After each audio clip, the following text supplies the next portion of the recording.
Hi there, I'm Brianna with WTI, and I want to show you one of my favorite mascaras of all time.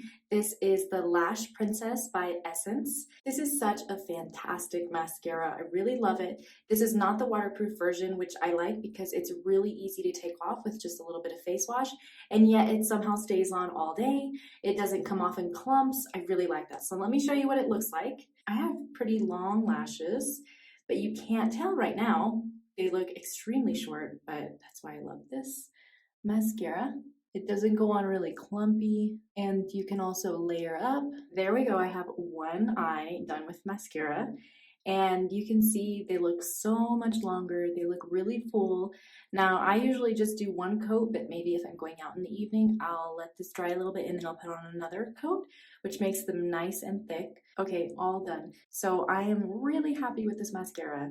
I highly recommend you give it a try if you aren't already a loyal customer of Essence. And that's my point of view.